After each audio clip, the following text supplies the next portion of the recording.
Hello. Fair, I think, isn't it?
Everyone good to go?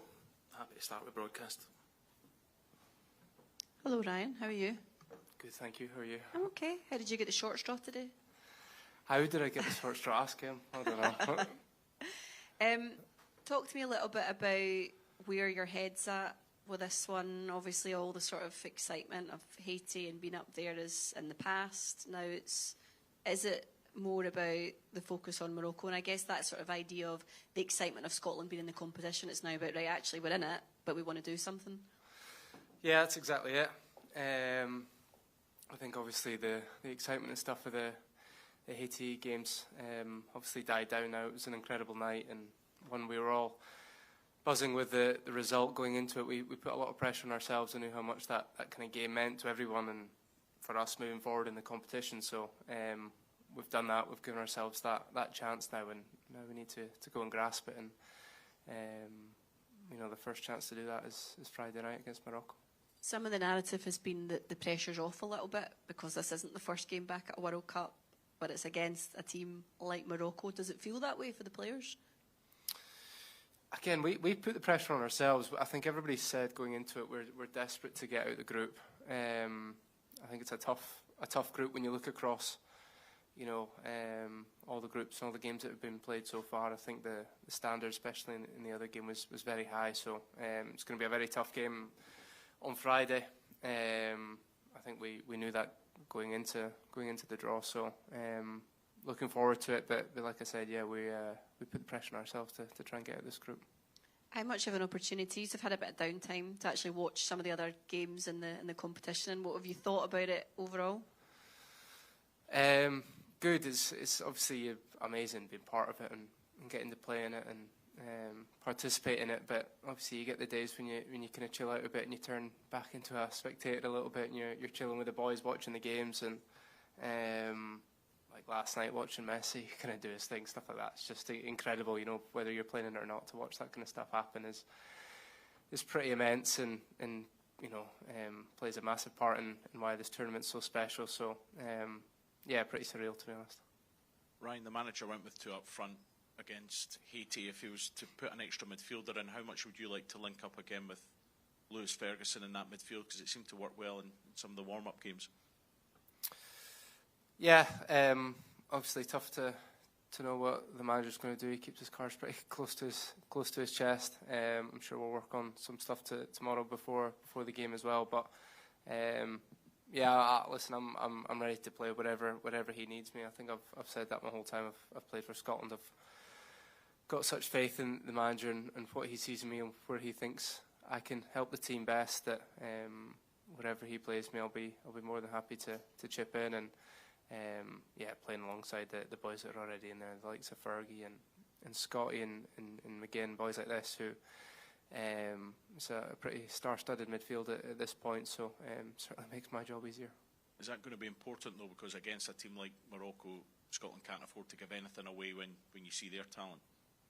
Yeah, absolutely. And the thing we take confidence from is we've come up against teams that are as good as Morocco in recent years and gone toe-to-toe with them. So that's where we need to kind of draw confidence from. We're not naive enough to think we're going to go and dominate possession and limit them to zero chances. We need to keep those numbers as low as possible and do our bit when we do get the chance to hurt them. This could be your 70th appearance for Scotland. When you go back to Pittodrie, that first appearance, to think of how you've developed, but not only that, there's a lot of players that are still playing now as well. Just how do you try and characterise or sum up the journey you've been on, be it from Serbia or getting into the first Euros, the second Euros, and now the World Cup?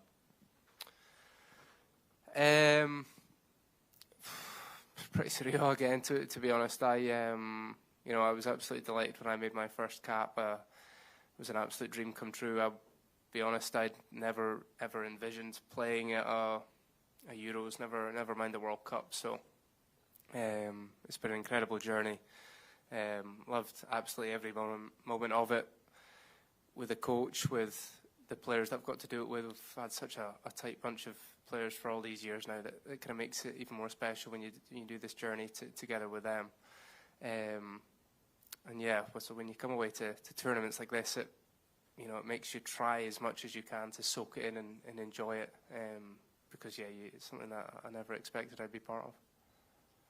Ryan, after such an incredible performance against Haiti, and now that y'all are going up against Morocco, what do you think will be the most important strategy for you guys to focus on against a team that's organized? Probably the same for us, to be equally, if not more, organised. I think that's something that the gaffer's been massive on since he came in, which is our structure, especially out of possession, and making it very hard for teams to break us down and create chances against us. International football is like that. I think where quite a lot of games go down to the wire and there's not too much in it. So hopefully when we come up against the big teams, we can be on the right side of that line and cause them one or two problems ourselves. Optimistically, do you guys think you could be the underdog of this World Cup, similar to how Morocco was for the last one? Absolutely. I think we've got to think like that, to be honest, especially after the first result. We're trying not to get too ahead of ourselves, but at the same time you've got to draw confidence from that and kind of ride the wave a little bit. I don't think there's a better time to be going into this game with a feeling amongst the boys and in the camp. So we're all ready to go. Ryan, you'd have seen the way Morocco started against Brazil. I mean, they started really, really strongly. How important do you think that first 20, 25 minutes is? Because they're probably going to come at you like a hammer and tongs. Yeah, obviously plays a big part as well with the kind of hydration breaks in this World Cup. You can almost split the game into kind of fours now, and you just need to get through each period and know you get your break.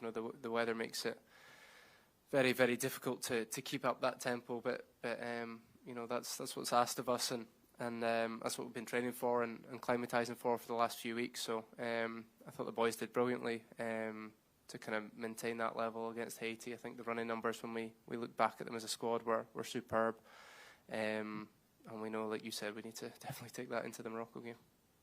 We saw yesterday that some of the big boys really came out to play with Messi, with Mbappe, with Haaland. How much fun is it to be in a tournament where all these guys are doing their stuff?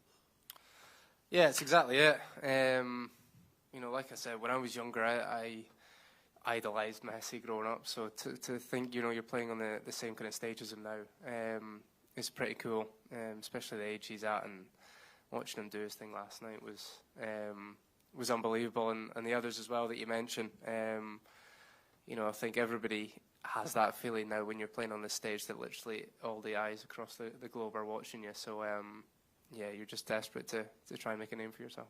And just finally from me, in terms of starting a game or finishing a game, Steve spoke last week about the finishers, the importance of the finishers. Would you prefer to start, if you can't play 90 minutes, would you prefer to start or finish? I honestly don't mind. Good question, though. I'm not too sure, to be honest. I think the manager's been very, very big, especially since we've come into the camp, and and making everybody realise that, you know, every single person in our squad is going to be needed at some point, whether some boys play 3, 4, 5 minutes. Some players might play every minute, but everybody's got a massive part to play. And to be fair to the boys, I think everybody's taken that on and doing their bit so far. We'll move on to the embargo.